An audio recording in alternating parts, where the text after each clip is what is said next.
जय हिंद दोस्तों, कैसे हैं आप सब। उम्मीद करते हैं बढ़िया होंगे और स्वागत है आपका जेडीएस एजुकेटर के यूट्यूब चैनल पर।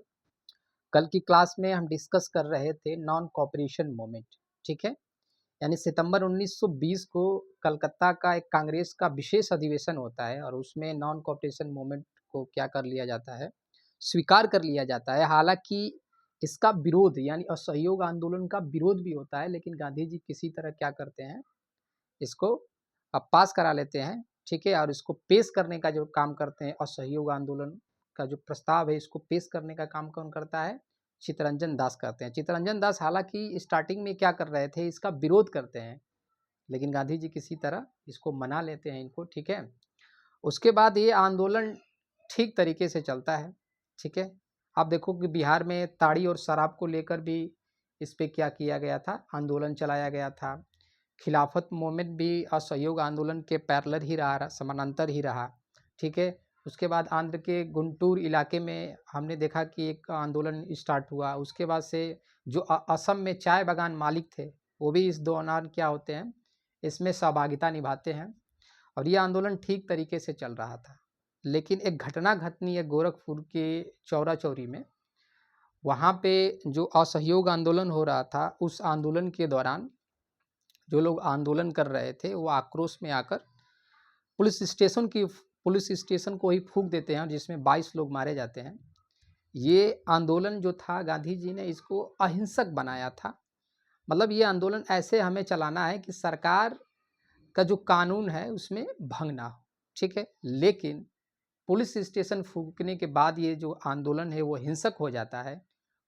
4 फरवरी 1922 को चौरी चौरा कांड होता है और उसके बाद गांधी जी क्या करते हैं, गांधी जी के ऊपर क्या करते हैं, गांधी जी के ऊपर सरकार राजद्रोह का धारा लगा देती है 124A के अंतर्गत, और गांधी जी को 6 साल की सजा हो जाती है। ठीक है, उसके बाद से असहयोग आंदोलन समाप्त हो जाता है। ठीक है, उसे रोक दिया जाता है। फिर इसके बाद स्वराज पार्टी की गठन की बात होती है, यानी कांग्रेस में लोग 2 गुटों में बढ़ जाते हैं, एक तो परिवर्तनवादी और एक अपरिवर्तनवादी, यानी चेंजर एक नॉन चेंजर। ठीक है, कुछ का कहना यह था कि जो विधानसभा का चुनाव है उसमें हमें अपनी भागीदारी निभाकर क्या करना है, सरकार की नीतियों का विरोध करना है। तो ये जो ऐसी बात जो कह रहे थे वो परिवर्तनवादी थे। और दूसरे जो गुट था, दो कांग्रेस के जो दूसरे नेता थे, उनका ये कहना था कि नहीं, हम क्या करेंगे, जिस तरीके से असहयोग आंदोलन चल रहा था, विधानसभाओं का बहिष्कार भी हो रहा था, उसी तरह हम इस आंदोलन को और भी चलाएंगे। जो स्वदेशी चीज़ें हैं उस पर बात करेंगे।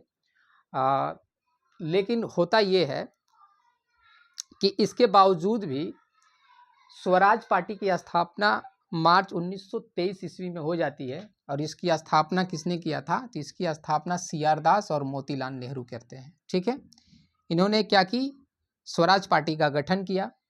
ठीक है, इसके विरोध में भी कांग्रेस के बहुत सारे नेता होते हैं, फिर भी इसकी स्थापना होती है और इसके अध्यक्ष बनते हैं CR दास, और महासचिव कौन बनता है, तो मोतीलाल नेहरू। तो सबसे पहला क्वेश्चन ये बनेगा कि स्वराज पार्टी की स्थापना कब हुई थी, 1923 ईस्वी में। ठीक है, अगर इसका अध्यक्ष पूछ दे तो हम बताएंगे चित्तरंजन दास, और इसके जो महासचिव बने वो कौन बना, महासचिव बने मोतीलाल नेहरू। ठीक है, ये बात आप समझ पा रहे होंगे। अब ये जो पार्टी है इसका गठन क्यों हुआ था, इसका गठन इसलिए किया गया था कि कहना यह था कि जो केंद्रीय विधानसभा का जो चुनाव होने वाला है उसमें हम क्या करेंगे, उसमें हम हिस्सेदारी निभाएंगे। ठीक है, और सरकार की नीतियों के खिलाफ क्या करेंगे, हम विरोध करेंगे। लेकिन और जो नेता थे उनका मानना ये था कि जब सरकार के पक्ष में कोई आ रही है, यानी कि सरकार के अंदर कोई आ जाता है, तो जो ये भारतीय आंदोलन जो चल रहा है, भारतीय राष्ट्रीय आंदोलन जो चल रहा है, ये कहीं कमजोर ना पड़ जाए, इसलिए इसका विरोध होगा। ठीक है, तो स्वराज पार्टी की स्थापना का उद्देश्य क्या था कि केंद्रीय विधानसभा के चुनाव में भागीदारी निभाना और सरकार की नीतियों के खिलाफ क्या करना, विद्रोह करना। ठीक, उसके बाद से सितंबर 1923 ईस्वी में, ठीक है, दिल्ली में एक विशेष अधिवेशन हुआ। ठीक है, यानी सितंबर 1923 ईस्वी में क्या हुआ, दिल्ली में एक विशेष अधिवेशन हुआ और जिसके अध्यक्ष बने मौलाना अबुल कलाम आज़ाद। क्या नाम था इनका? सितंबर 1923 का कांग्रेस का विशेष अधिवेशन होता है, कहाँ पर? दिल्ली में, और इसके अध्यक्ष बनते हैं मौलाना अबुल कलाम आज़ाद। ठीक है, और इसमें जो विधानमंडल की बात हो रही थी, विधानमंडलों में भाग लेने की बात हो रही थी, उसको क्या कर लिया जाता है? स्वीकार कर लिया जाता है। ठीक है, अब यही मौलाना अबुल कलाम आज़ाद से क्वेश्चन बनता है। ठीक है, एक इनकी जो उम्र थी, यानी ये कांग्रेस के सबसे युवा नेता बनते हैं। कौन? मौलाना अबुल कलाम आज़ाद कांग्रेस के सबसे युवा नेता बनते हैं, और सर्वाधिक समय तक क्या करते हैं, इनका जो टाइम पीरियड रहता है वो लंबा रहता है। ठीक है, यानी सर्वाधिक समय तक ये कांग्रेस के क्या बनते हैं? अध्यक्ष बनते हैं। ठीक है, तो इनसे ये प्रश्न बन सकता है। फिर आगे देखेंगे हम, जब नवंबर 1923 में, ठीक है, नवंबर 1923 के चुनाव में, ठीक है, अब ये चुनाव में क्या करते हैं लोग? भागीदार होते हैं। चुनाव स्टार्ट होता है, और जब चुनाव स्टार्ट होता है, केंद्रीय विधानसभा के चुनाव में स्वराज पार्टी कुल 101 सीटों में 22 सीटों पर अपना क्या करती है? जीत हासिल करती है। इसके बाद बंगाल में एक बहुत बड़ा दल बनकर उभरती है। कौन? स्वराज पार्टी। और मध्य प्रांत में भी क्या करती है? अपना अस्तित्व बना लेती है पार्टी। ठीक, तो ये प्रश्न बनेगा, इस चुनाव के बाद 101 सीटों में कितनी सीट पर जीत हासिल की स्वराज पार्टी ने? तो 42 सीटों पर। ठीक है, मध्य प्रांत में बहुमत मिला, उसके बाद से बंगाल में सबसे बड़ी दल के रूप में क्या हुई? उभरी। ठीक है, उसके बाद इसके बाद 1924 में बेलगाम में एक अधिवेशन होता है, और वहाँ पर गांधी जी को इसका अध्यक्ष बनाया जाता है। तो 1924 में कांग्रेस का अधिवेशन कहाँ पे हुआ था? बेलगाम। बेलगाम कहाँ है? कर्नाटक में है। ठीक है, कर्नाटक में अधिवेशन होता है, और ये मात्र एक कांग्रेस का अधिवेशन है जिसकी अध्यक्षता किसने की? महात्मा गांधी ने किया था। ठीक है, तो इस बात को भी याद रखेंगे। उसके बाद 1925 में विठल भाई पटेल, जो वल्लभ भाई पटेल के भाई थे, उनको विधानसभा का क्या बना दिया जाता है? अध्यक्ष बना दिया जाता है। तो स्वराज पार्टी ने ये काम किया। ठीक है, एक तो विधानसभा के चुनाव में भागीदारी निभाई, ठीक, इसको पास भी करा लिया। उसके बाद से 101 सीटों में 42 सीट पर जीत हासिल की। उसके बाद 1925 में वल्लभ भाई पटेल को केंद्रीय विधानसभा का अध्यक्ष बना दिया गया। ठीक है, तो ये स्वराज पार्टी का काम रहा। उसके बाद फिर हम देखेंगे साइमन कमीशन। ठीक है, 1919 में एक अधिवेशन आया था, और उसमें यह कहा गया था कि 10 वर्ष बाद इसकी क्या होगी? समीक्षा होगी।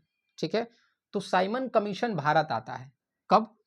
साइमन कमीशन को आना था 1929 में, लेकिन इंग्लैंड में चुनाव था, इसीलिए 2 साल पहले ही साइमन कमीशन कहाँ आता है? भारत। तो सबसे पहला प्रश्न ये पूछता है आपसे कि साइमन कमीशन की नियुक्ति कब हुई? तो साइमन कमीशन की नियुक्ति हुई थी 8 नवंबर 1927 ईस्वी को। कब? 8 नवंबर 1927 को इसका नियुक्ति हुई थी, जिसमें कुल मिलाकर 7 सदस्य थे। अब ये साइमन कमीशन भारत क्यों आया था? तो संवैधानिक सुधार के लिए, भारत का जो पॉलिटिकल फ्यूचर है उसे लेकर। ठीक है, यानी कि आप सेल्फ रूलिंग कैसे करेंगे, आप अपने लिए संविधान कैसे बनाएंगे। ठीक है, इस तरीके की बातें की गई थी इसमें। लेकिन आप समझिए कि एक ऐसा कमीशन जो भारत के संवैधानिक सुधार करने की बात कर रहा है, भारत का पॉलिटिकल फ्यूचर डिसाइड करने के लिए भारत आ रहा है, और इसमें एक भी भारतीय सदस्य नहीं है। उम्मीद करता हूं इस बात को समझ पा रहे हैं। तो इसमें एक भी भारतीय सदस्य नहीं थे, इसीलिए इसको श्वेत आयोग कहा जाता है। क्या कहा जाता है? श्वेत आयोग कहा जाता है।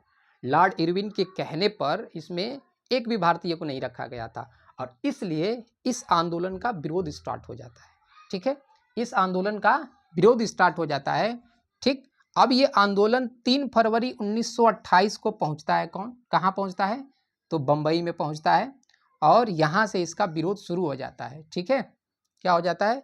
विरोध शुरू हो जाता है, और साइमन जहाँ जाता था वहाँ पे साइमन गो बैक के नारे लगाए जाते थे। क्या? साइमन गो बैक के नारे लगाए जाते थे। ठीक है, वहीं लाहौर में हम देखें तो लाहौर में प्रदर्शन चल रहा था। ठीक है, और इस प्रदर्शन में शामिल हुए थे लाला लाजपत राय। ठीक है, और लाला लाजपत राय इसी प्रदर्शन के दौरान लाला लाजपत राय को पुलिस द्वारा, जब पुलिस लाठीचार्ज करती है, जब विरोध शुरू हो जाता है और पुलिस लाठीचार्ज करती है, तो लाला लाजपत राय को क्या हो जाता है, लाठी लग जाती है और लाला लाजपत राय हॉस्पिटल चले जाते हैं, उनकी मौत हो जाती है। लाला लाजपत राय एक स्टेटमेंट देते हैं कि मेरे शरीर पर एक एक जो लाठी सरकार द्वारा पड़ रही है, ये सरकार की जो ताबूत है उसके लिए कील साबित होगी। ये लाला लाजपत राय का स्टेटमेंट था। ठीक है, उसके बाद इनके मृत्यु के बाद, ठीक है, इनकी मृत्यु हो जाती है। अब प्रश्न ये भी बनता है कि साइमन कमीशन का सपोर्ट कौन कर रहा था? तो ये चीज आपको देख के थोड़ा सा अचरज होगा। देखिए, जो भीमराव अंबेडकर थे, साइमन कमीशन का क्या कर रहे थे, सहयोग कर रहे थे, इसके एक कमेटी के सदस्य भी थे। अब इनका साइमन कमीशन को लेके जो विचार होगा कुछ अलग होगा। वहीं जिन्ना क्या कर रहे थे, इसका विरोध कर रहा था जिन्ना। ठीक है, जिन्ना इसके विरोध कर रहे थे साइमन कमीशन का। तो प्रश्न आपसे बनेगा ऐसे, ठीक है, यहाँ से कंफ्यूजन का भी सवाल हो सकता है, दिमाग में ये बनेगा कि भाई भीमराव अंबेडकर क्या कर रहे थे, इसका सपोर्ट कर रहे थे, हालांकि इसका क्या कर रहे थे, तो साइमन कमीशन का भीमराव अंबेडकर क्या कर रहे थे, सहयोग कर रहे थे, वहीं मोहम्मद अली जिन्ना इसका विरोध करेंगे। ठीक, उसके बाद ये जब विरोध शुरू हो जाता है साइमन कमीशन का, तो सरकार कहती है कि अच्छा ठीक है, आप एक काम करिए, लॉर्ड बिरकन हेड जो था उसके कहने पर ये कहा जाता है कि आप एक ऐसा संविधान बनाकर हमें दिखाइए, भारत के सभी सर्वसम्मति से, यानी जितने भी लीडर हैं सबके सर्वसम्मति से आप एक संविधान बनाकर हमें दिखा दीजिए। अब इस बात को क्या कर लिया जाता है, इस बात को भारतीय स्वीकार करते हैं और नेहरू कमेटी का गठन होता है और इसके अध्यक्ष बनाए जाते हैं मोतीलाल नेहरू। ठीक है, कौन बनाए जाते हैं, मोतीलाल नेहरू। और इसमें कुल मिला के 9 सदस्य होते हैं, जिसके अध्यक्ष, नेहरू कमेटी का अध्यक्ष कौन होता है, मोतीलाल नेहरू। ठीक है, अब इस कमेटी को 10 अगस्त 1928 को प्रस्तुत कर दिया जाता है।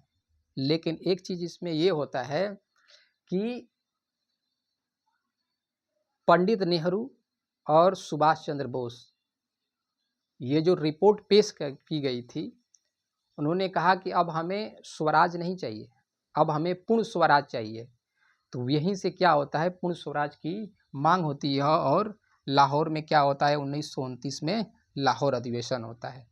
तो इस आगे क्लास को हम क्या करेंगे, कल के सेशन में फिर आगे करेंगे। आज के लिए इतना ही, नमस्कार।